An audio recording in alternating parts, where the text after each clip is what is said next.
What's up, everybody? This video is my year in wrestling video 2003 part 2. I'll be talking about Backlash and some of the matches that I enjoyed. I'll be talking about Judgment Day and some NWA TNA, and I'll be talking about from April 2003 until the end of July 2003. That's what I'll be talking about. Well, before I start, I just thought I'd share my Sting DVD that I got last Tuesday when it came out. Here it is. Here's the inside WrestleMania 31 picture when Sting came out. So there it is. Sting Into the Light DVD just came out. Thought I'd share it and show everybody. There it is. So now on to after WrestleMania, and before I talk about Backlash 2003, I'm going to talk about NWA TNA a little bit. Raven had his group in TNA. He had Raven's Flock. It was the team of Julio De Niro. I don't know if anybody's ever heard of the guy, but he was around for a little bit in TNA in 03. He also worked for XPW for a tiny while, and in the year 2000, I believe, Julio De Niro even worked in ECW. And he was in a tag team, I believe, with Easy Money. Anyways, Raven's Flock in TNA was Julio De Niro, CM Punk, a very young-looking, blonde, blonde hair CM Punk. With, if I look back at that TNA pay-per-view where CM Punk, a couple that he was on in Raven's Flock, his arms were basically a lot of his arms were not covered in tattoos like they are now. I don't get people. I don't understand people that cover both of their arms. I don't get why you would want to cover both of your arms with tattoos, but people must get off on that because they get their entire arms covered in tattoos. I don't get it. I get that it's art, but I would never cover my entire arms in tattoos ever. I just don't understand why people get tons of tattoos and want to cover their entire fucking body with them. Anyways, CM Punk, Julio De Niro, and Alexis Lurie. Who was she? She would go on to WWE to become Mickie James. That's who Alexis Lurie was. She was also in Raven's Flock in TNA. And WWE would sign her and put her in OVW for a little while before she was called up to the main roster. So that was Raven's Flock in TNA. And Raven, as I said, and Jeff Jarrett had 2 series of matches on 2 NWA TNA pay-per-views for the NWA World Title. The first match was pretty good. Raven bled a lot, or Jeff Jarrett bled a lot, and Jeff Jarrett retained. And then I believe they had a rematch, Jarrett versus Raven again for the NWA World Title, and Raven lost again. So Raven never won the NWA title until, I believe, 2005 or 4. He won the NWA World title, I think, at a TNA Slammiversary pay-per-view. And he would hold it, I think, for only 1 month. So Raven did eventually win the NWA World title. Good for him. I was happy for him. And before Raven and Jarrett started their feud, they brought in a lot of old ECW guys did TNA. They called them Team Extreme. It was Perry Saturn, the Sandman, and New Jack, and Just Incredible were Team Extreme. They attacked Jeff Jarrett before his big match, or a week before his big title match with Raven. Team Extreme attacked Jeff Jarrett. That really made no sense, but they had the Team Extreme old ECW guys attack Jarrett, I guess, because they were helping Raven and because Raven used to be an old ECW guy. So that's all I got to say about TNA. They had Raven's Flock. I told you who was in it, and Jarrett and Raven had 2 title matches in April of 03. And I'll talk about TNA again in this video when I get to the month of June and July. But now I'm going to talk about Backlash 03. Backlash 03, what I enjoyed was they had a SmackDown tag team title match. It was Benjamin and Charlie Haas. They were not known as Team Angle anymore, but whatever. Because Kurt Angle was gone, out of action, went to go get neck surgery after WrestleMania 19. So Kurt Angle was not on Backlash. He was not at Judgment Day. He was not at the June pay-per-view. Even though the June pay-per-view was a Raw pay-per-view only, it was Bad Blood, and SmackDown returned in July on pay-per-view. So Kurt Angle also returned after being gone only 3 months after major neck surgery. I don't know how the hell he returned in 3 months, but he did it, and he returned at Vengence 03. Anyways, Benjamin and Haas defeated Eddie and Chavo Guerrero Jr. That was a damn good tag team match. I believe it kicked off Backlash. Kane, Raw Tag Team Champions Kane and Rob Van Dam defeated the Dudley Boys. And the Dudleys, and Chief Morley was a special guest referee. Chief Morley was formerly Val Venus. Other matches I enjoyed. Jazz defeated women's champion Trish Stratus to win the women's title back. So Trish only had a 1 month, almost 1 month title reign before losing it. Big Show defeated Rey Mysterio Jr. and basically destroyed him, and they carried Rey out on a stretcher, and that set up a Big Show versus Brock Lesnar feud into Judgment Day, where they had a stretcher match. Brock Lesnar, SmackDown WWE Champion Brock Lesnar defended against John Cena. This was their, I believe, second match. They had their first match on a SmackDown in 2002. I believe in September 2002. I just watched it on the network where Cena took on Lesnar on SmackDown in September 2002. So this, I believe, was their second ever match and their first ever main event pay-per-view match. Or at least it was the main event for SmackDown.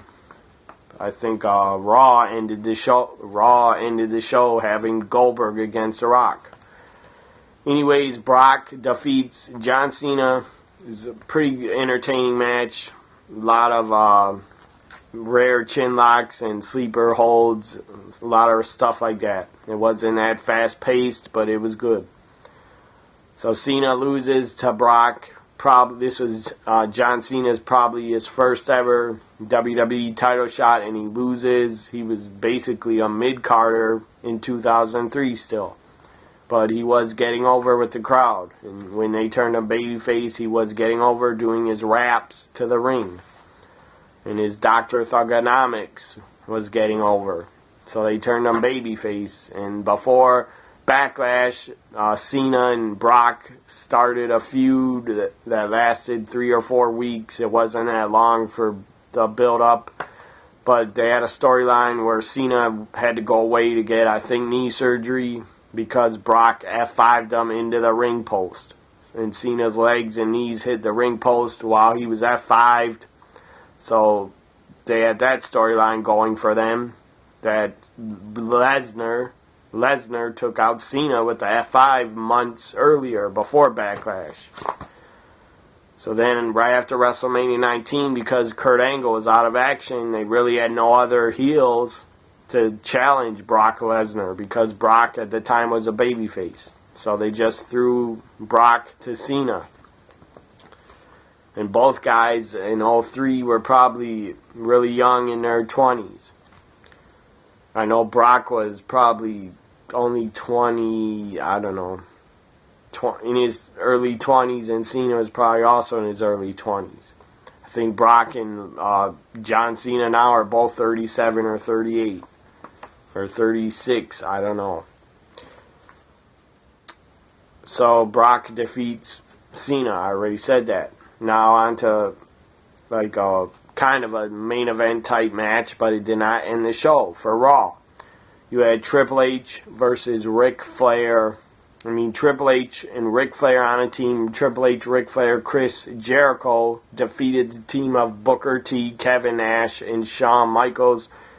I think a week or two before Backlash, Kevin Nash returned on Raw. Or right after WrestleMania, I think. Or a week after WrestleMania. Kevin Nash returned on Raw to save Booker T and Shawn Michaels. And he took out Ric Flair, and I believe he jackknife powerbombed Chris Jericho to set up the six-man tag. The main event was Triple H defeated Kevin Nash to get the victory for his team in that six-man tag. The main event was Bill Goldberg making his WWE debut, defeating The Rock in the main event at Backlash.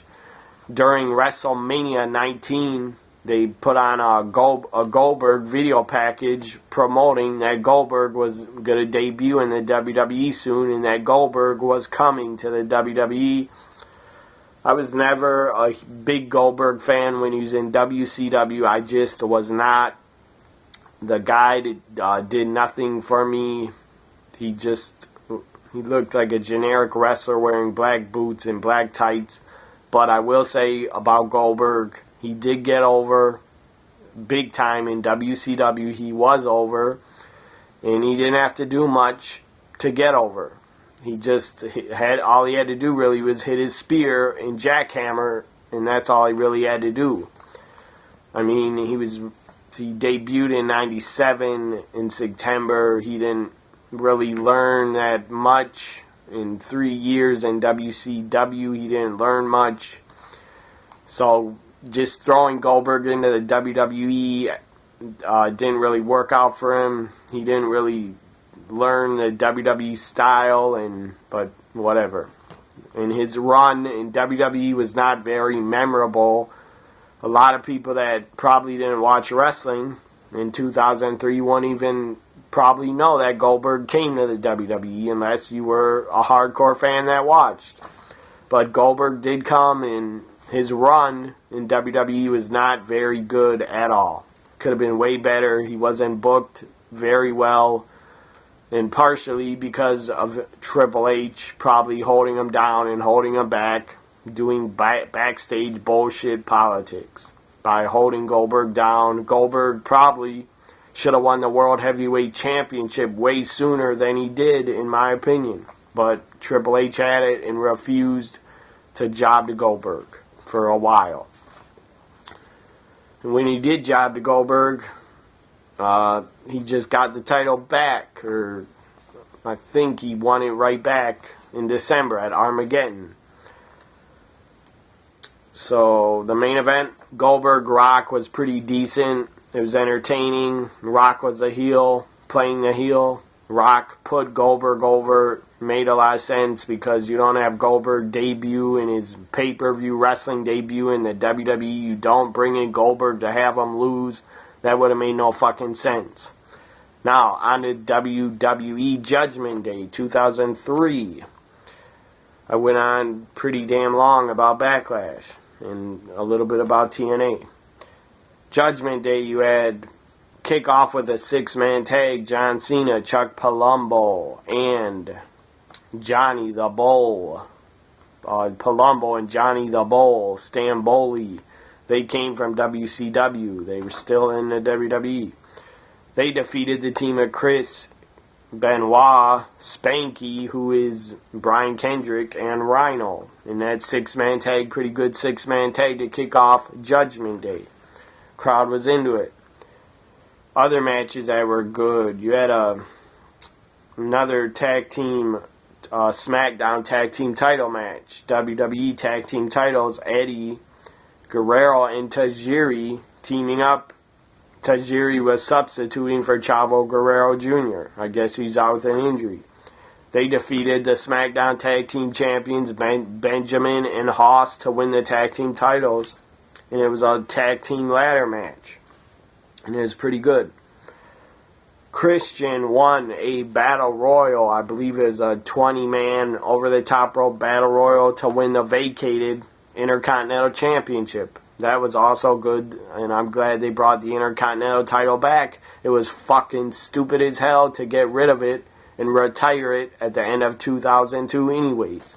They should have never retired the Intercontinental title. That was pointless. So Christian wins the IC title. Good for him. Christian is a good talent and was a good talent. But I think now Christian's retired. I'm pretty sure he is, at least. Booker T, or Christian last eliminated Booker T to win the Intercontinental title. And I think they'd go on to feud over it for a little while. Tori Wilson defeated Sable in a bikini contest. And I didn't enjoy seeing Sable in a thong and in a bikini, but I did enjoy seeing Tori Wilson in a bikini because she was hot. Mr. America, aka Hulk Hogan, they started this Mr. America bullshit, stupid ass gimmick with Hogan.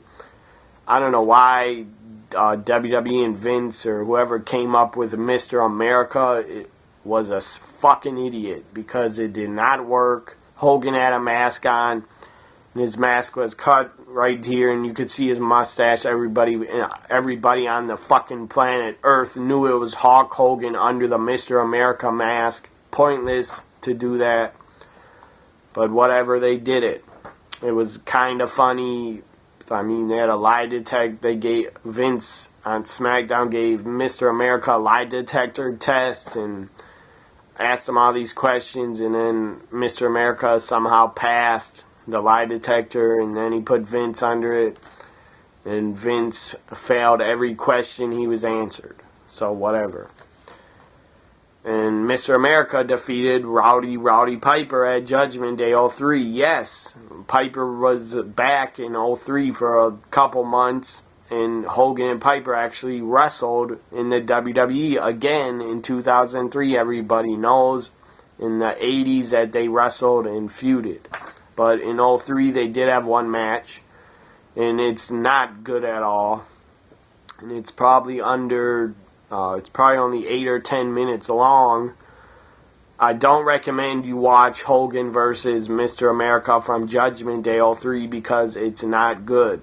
But if you're a big fan of Piper and Hogan, I guess you should watch it then. Or check it out. Kevin Nash defeated Raw World Heavyweight Champion Triple H. It was decent by disqualification. And then after the match, I believe Kevin Nash jackknife powerbomb Triple H through the Raw announcers table to set up their Hell in a Cell match at Bad Blood in June. Fatal 4-Way for the Women's Championship. This was very good. I enjoyed it. It was great women's wrestling. You had Jacqueline against Trish Stratus, against Victoria, and against Jazz. I believe Jazz was the women's champion. And Jazz won the Fatal 4-Way, defeating Jacqueline, Trish, and Victoria. As I said, it was good action. All four women could work and could wrestle. I was the main event of Judgment Day. SmackDown WWE Championship. Brock Lesnar defending against the Big Show in a stretcher match. It was pretty good. It wasn't great, but I thought it was good. Brock wins, beats the Giant, puts him on the stretcher, and beats the Big Show. So that was Judgment Day. If I would give Judgment Day a rating, I'd give it a 7. Or 7, I guess a 7. And after Judgment Day, you had SmackDown on June 14th. Or before, June 14th or sometime in June. On SmackDown, you had the Big Show, again, take on Brock. The WWE Championship was on the line. This was a famous match where the ring broke and the ring collapsed. It was a decent match. It's on the network if you want to watch it. Under the SmackDown replays, just go to the year 2003 to find it.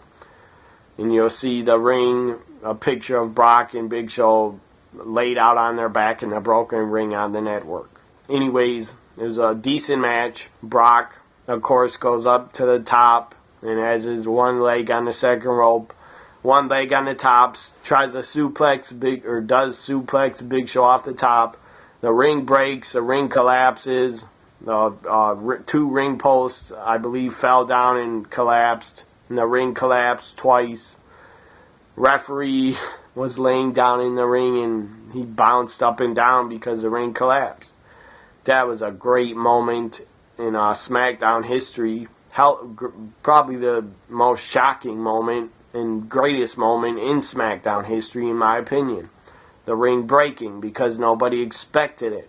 It was a great moment. The fans loved it. They marked out like a motherfucker. The fans were going crazy. After the ring collapsed, the fans were just going nuts. And then SmackDown went off the air. It was a great end to SmackDown. And as I said, hell of a moment having that ring collapse on Big Show and Brock. And a hell of a way to end a wrestling show. So that happened right after Judgment Day, probably 2 or 3 weeks after Judgment Day, or a month after Judgment Day. What else now was I going to talk about? So that was in June, I believe the middle of June 03, where the ring collapsed and broke on Big Show and Brock. And that was a oh my fucking god moment. It was great. It was very, very well done by WWE to pull that off. Now I'm going to talk about TNA's 1-year anniversary show. It was a Wednesday pay-per-view. It was their 1-year anniversary show. How do I know this? Because I ordered it on pay-per-view and I still have it on videotape. And I'm going to transfer it to DVD pretty soon on my DVD burner. Or DVD recorder, whatever you want to call it.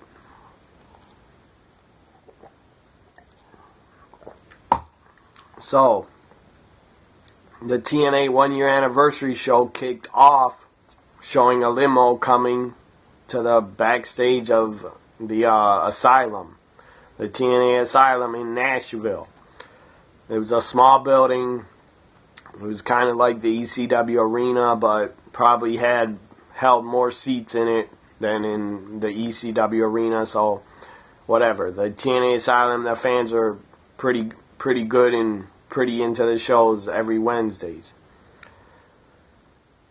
So it kicked off with the limo. Who got out of the limo? It was Shane Douglas, a franchise former ECW champion, formerly in WWF, where if I was him, I wouldn't want to be remembered for that I was even in WWF, because he had a bad, god-awful shit gimmick in Dean Douglas. And he was also in WCW, stuck in tag teams that were awful too. Except him and Ricky Steamboat were a pretty good team in '92. So Shane Douglas debuts in TNA. Nobody really cared. The crowd didn't really react at all. But Shane would go into a feud in September 03 with Raven.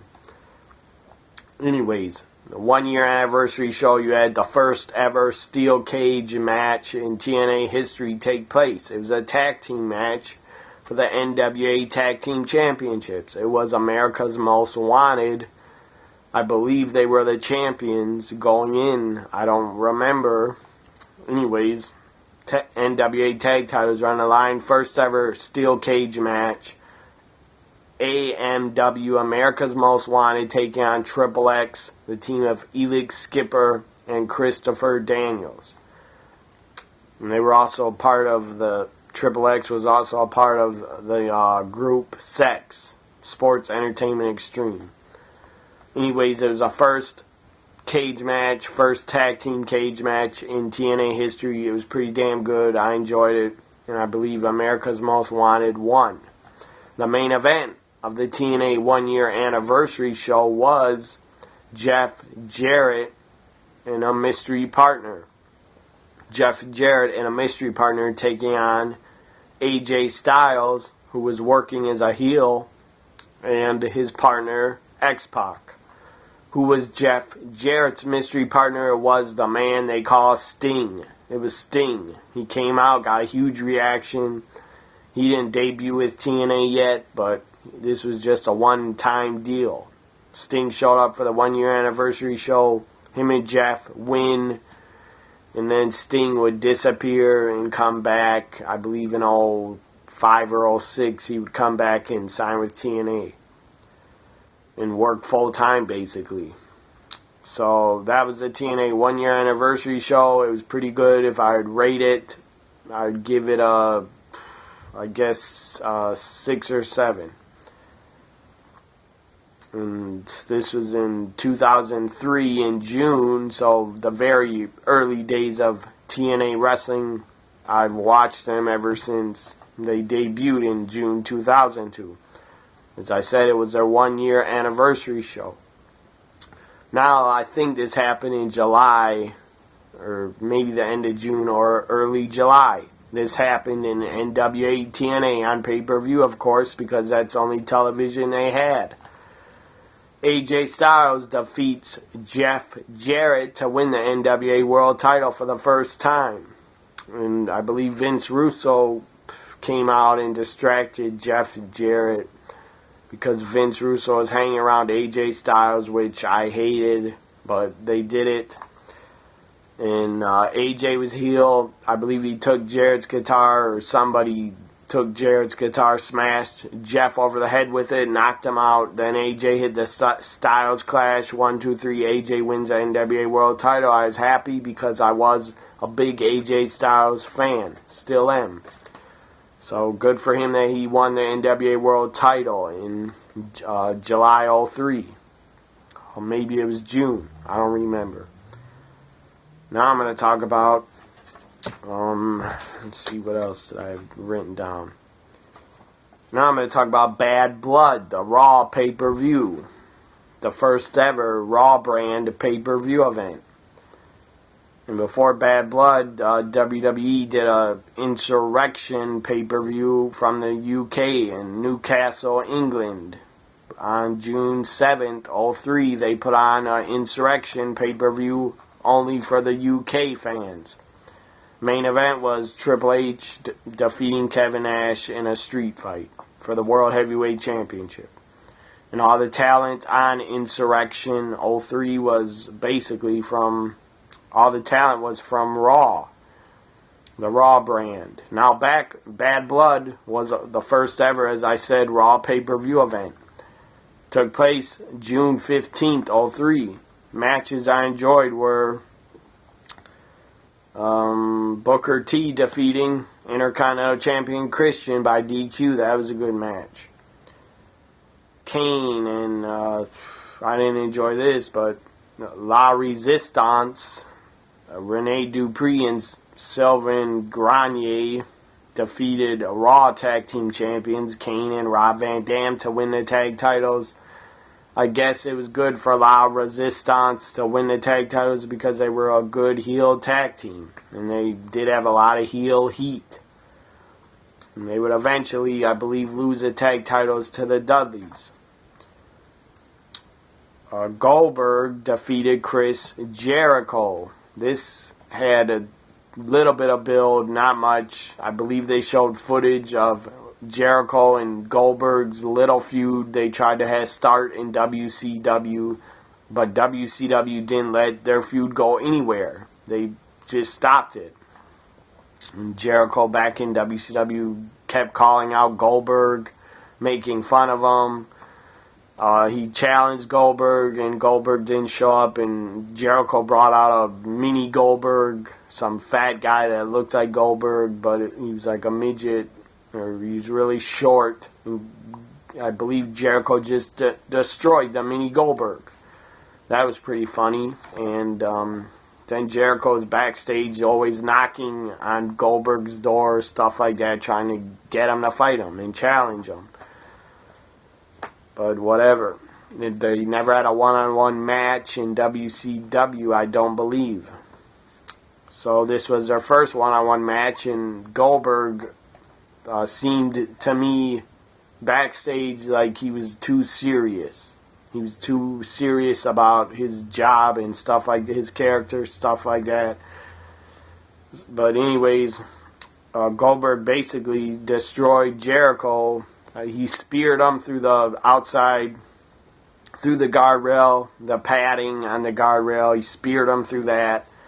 And then jackhammered him in the ring. 1, 2, 3. We all know what happened. Goldberg defeated Jericho.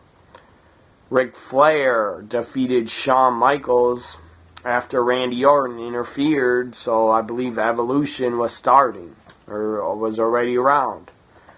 Ric Flair and Shawn Michaels had a pretty damn good match. Ric had to be in his at least 54 to 55 years old at the time, I believe, maybe even 56. I'm not sure.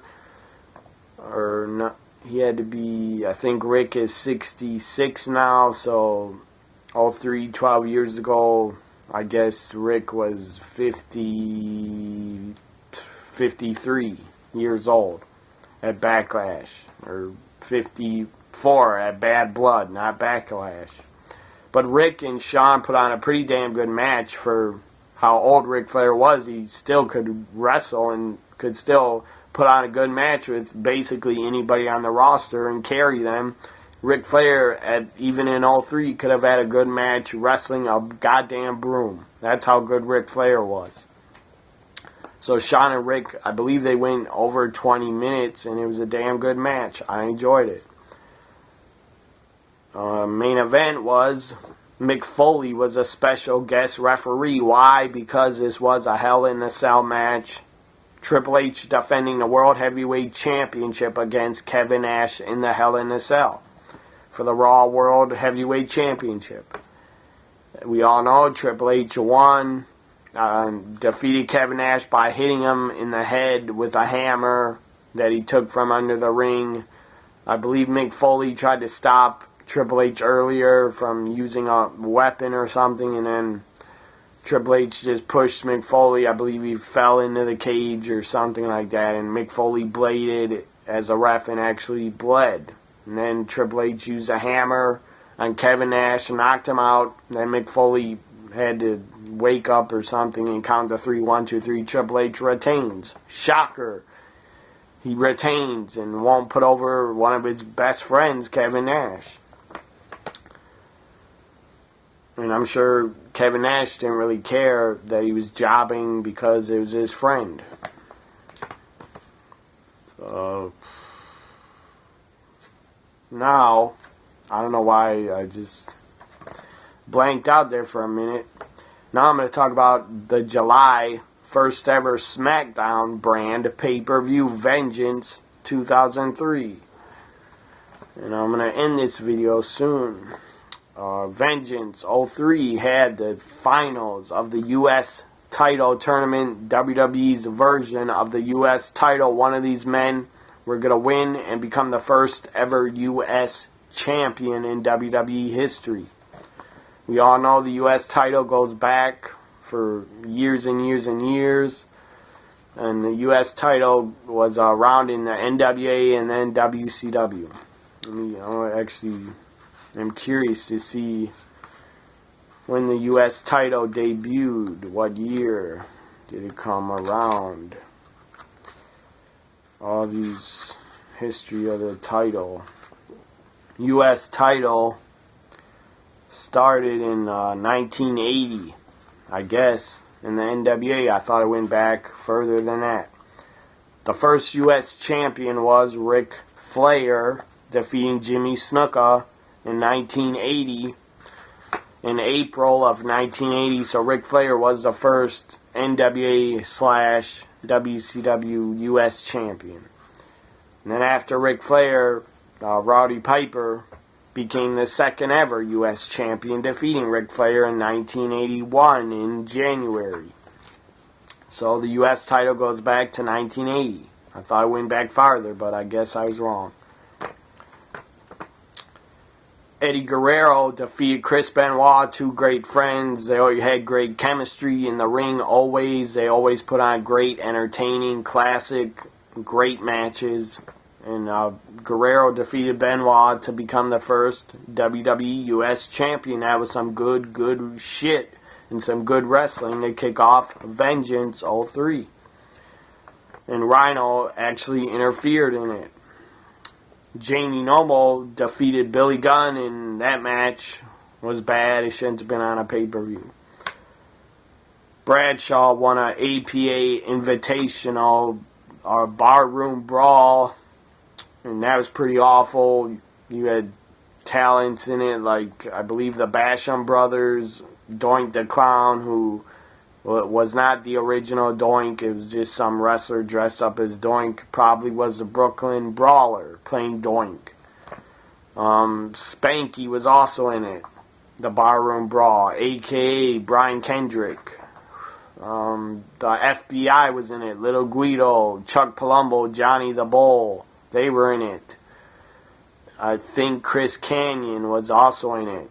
And of course the APA was in it, and they won the Barroom Brawl, and Brother Love was even in the goddamn Barroom Brawl for some reason. Brother Love appeared. So that was pretty bad, but it was a little bit entertaining because it was basically a brawl and a street fight. Guys are smashing bottles over each other's heads and stuff like that. Charlie Haas, again in Benjamin, defeated the team of Billy Kidman. Not again, but I mean they were teaming up again. They defeated the team of Billy Kidman and Rey Mysterio Jr. It was a pretty damn good tag match. Sable defeated Stephanie McMahon. Sable shouldn't have been in the ring. And Stephanie shouldn't have either. Neither could work. Neither were a good wrestler at all. And it was just sad to watch. And just, it was not women's wrestling. It was god-awful. Anyways, Sable defeats Stephanie when A-Train interfered. And I believe ran and did a big splash in the corner and crushed Stephanie, basically. And Sable at the time was playing Vince McMahon's whore. She was always hanging around Vince, and Vince was like her pimp. She wouldn't leave his side, and I guess the storyline was Mr. McMahon and Sable, everybody, or they were banging each other, and Sable was Vince's mistress, or some crap like that, something like that. So Sable started feuding with Stephanie because Stephanie was pissed off that Vince was with her. So on SmackDowns, I believe Stephanie would attack Sable and jump on her and spear her and tackle her because she was pissed off about it. Pissed off about Sable being with her dad when Vince was still married to Linda, Stephanie's mother. And they're still married, Vince and Linda, so whatever. The Undertaker defeated John Cena. This was our first ever one-on-one match. It was pretty good. It was entertaining, and Undertaker wins. He was still playing the American Badass character, and Cena was working as a heel in the match. Vince McMahon, this was just insane, crazy booking. Vince McMahon took on one-legged wrestler Zach Gowen. Zach Gowen, as a kid, he always had a dream to be a WWE superstar, and then he got cancer and lost his leg to cancer, but he survived cancer. He beat it, and it was pretty cool that WWE hired him because he wanted to live out his dream. So they made his dream come true for a couple months. Vince had got a lot of heat going into this match with Zach Gowen. Zach Gowen was basically endorsed by Mr. America, a.k.a. Hulk Hogan. So Zach Gowen was a Mr. America fan at ringside holding an American flag up, and then Hogan would bring him over the guardrail and celebrate with him. And then Vince, he got a ton of heat, and I don't know how Vince even got away with this, but he did, because it was still like an Attitude Era type vibe around. It was the ruthless aggression era. So there was still a lot of blood being spilled on pay-per-views and a lot of swear words, a lot of cussing on WWE TV. I believe it's still TV 14. So, but Vince got away with, basically making fun of handicapped and all handicapped people. He's basically making fun of them all. He'd push down Zach Gowen in the ring on SmackDown, then he'd make fun of him by walking like he had one leg. I don't mean to laugh, but it was kind of funny. But I'm sure it wasn't funny to handicapped people. But Vince was getting cheap heat by basically making fun of a handicapped person and pushing him down, calling him names, calling him a crippled freak, stuff like that. So Vince got a lot of heat as a Mr. McMahon character going into his match with Zach Gowen. Zach Gowen was a fan favorite in the match. Of course he was. Because everybody wanted to see Zach Gowen kick Mr. McMahon's fucking ass for all the crap he's done to him. So Mr. McMahon then brought a chair into the ring. I believe it was no DQ, or Vince made it no DQ. He was holding a chair up like this, and then Zach Gowen kicked the chair, hit Vince in the head, and Vince bladed, cut himself, and Vince bled a lot. I don't know where he cut himself, but he obviously cut himself way too deep because he bled, and blood was pouring out of his head like a faucet. So Vince bled a lot, and Mr. McMahon eventually defeated Zach Gowen. I think the Big Show came down. The Big Show interfered, and I think chokeslammed Zach Gowen or attacked him so Vince would win. I'm sure there's interference. Now the main event of Vengeance 03, Kurt Angle defeated SmackDown WWE Champion Brock Lesnar and the Big Show in a triple threat match to win the WWE Championship. This was Kurt Angle's first match back since WrestleMania 19 and since his neck surgery. I'm glad his neck surgery was successful because he was back, and I was glad to see Kurt Angle back. The guy is a wrestling machine. The guy is damn good in 03 and 04, and his entire WWE run, Kurt Angle was pretty damn good in the ring, and just a fantastic, tremendous technical wrestler and tremendous pure wrestler. So Kurt Angle becomes the new WWE champion. That was great. I was happy for him. If I give Vengeance 03 a rating, I'd give it a 8 or 7. I guess I'd give it a 8 because I did enjoy Kurt Angle winning the title, and I did enjoy seeing Vince bleed a lot. I don't know what that says about me, but I guess I enjoy violence in wrestling a lot. And I do enjoy seeing blood, but we're not going to see blood anytime soon, probably ever again in the WWE, unless someone gets busted open the hard way. So that was Vengeance 03. This ends my Year in Wrestling 2003 Part 2 video. I didn't want to go over 40 minutes, but oh well, I can't do anything about it. This ends my Year in Wrestling 2003 video. Hope you enjoyed it.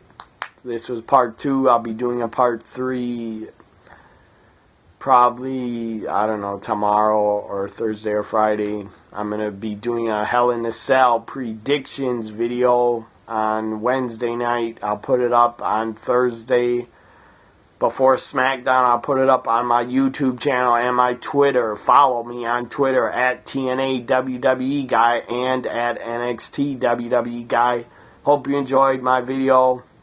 Year in Wrestling 2003 Part 2. Hope you enjoyed it. Hope you watched at least 5 minutes or more. Thank you for watching. If you did, I appreciate it very much. So thank you. Bye for now, everybody.